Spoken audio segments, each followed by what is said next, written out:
Gym work is a great place to start when you want to be better at running, when you want to cut down on injuries, and you want to make the quality of your training better. This video will look to go through what you should do before you start gym work.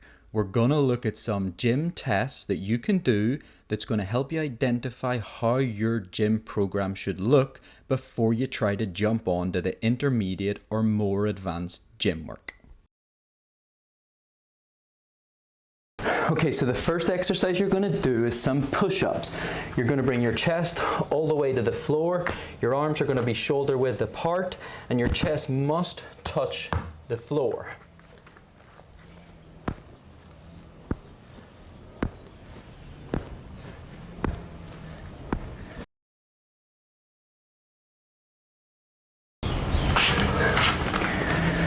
"30 push-ups is the gold standard. If you can get to 30 push-ups, your strength for that upper body, triceps, shoulders is in a good place. Well done, that's exercise 1 done. Exercise 2, and we're doing a single leg squat. With this exercise, you're trying to keep your knee coming out a bit, don't let it cave in. And although this is showing strength, it's also going to show balance, stability, and then symmetry between both sides. Symmetry on both sides is super important because if one side is stronger than the other, or one side you've got more balance than the other, one leg is going to compensate for the other. Let's go. Try your best when you're doing these exercises to think not just about strength, but which muscles are working.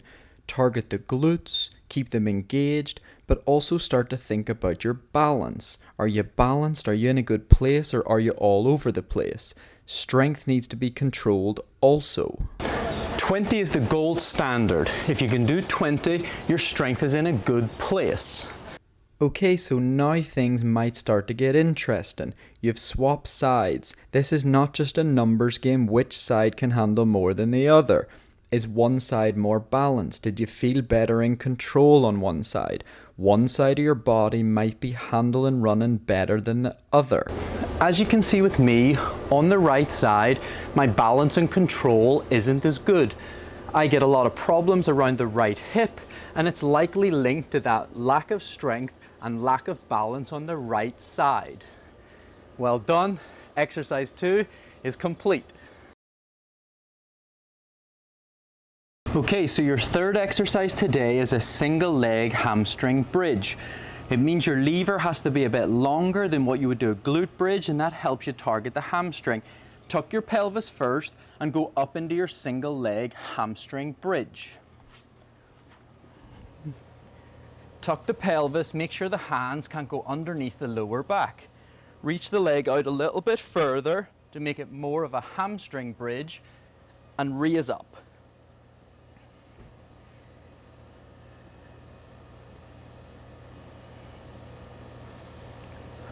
Don't forget to breathe. 20 seconds is the gold standard. If you get to 20 seconds, you're in a good place. Check the other side and see if you have good symmetry and good strength on both sides.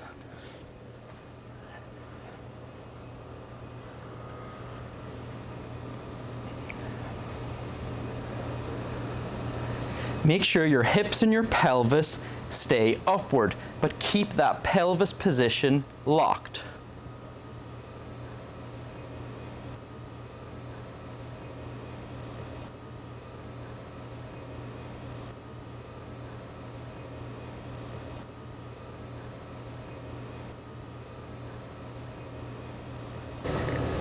Again, I can noticeably tell on the right side I'm not as strong as the left.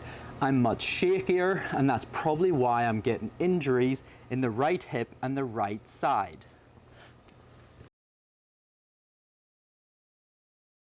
Exercise number 4, and we're going to do a plank hold. Make sure when you're doing your plank, you're thinking about engaging the core, but you're also keeping a straight line all the way up the body.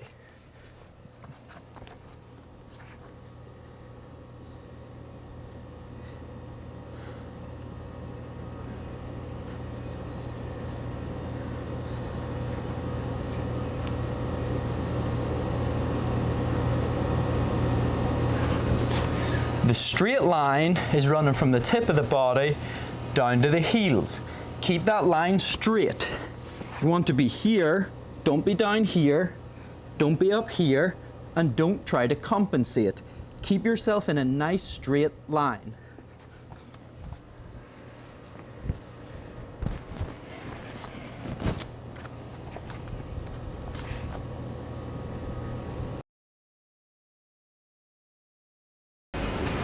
Your final test today is a single leg calf raise, and this is where you might find the biggest imbalance in symmetry. Calves is also the foot hits the ground. If your calf is in a good place and the strength is in a good place, it stabilizes the whole leg, the entire body. It's the first real muscle to come into contraction when that foot hits the ground. Let's show you some calf raises, and this is where you might find the biggest imbalance and the biggest lack of strength.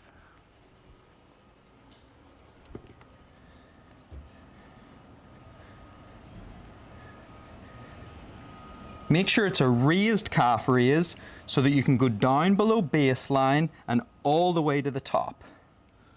Slow the motion down and don't try to jerk or rush.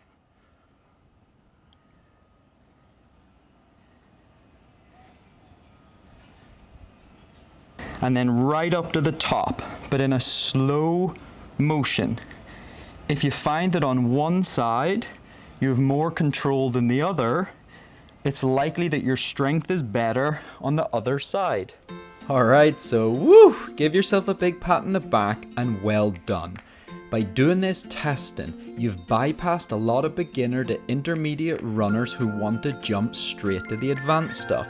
That's when you get injured and you don't extract the most out of gym because you're neglecting the fact that your body is unique to you and you need to tailor a program to you. So come back for part 2 and I'll tell you what to do next. If you want to check out the running school, there's heaps in there also. But well done with today's testing and enjoy your running.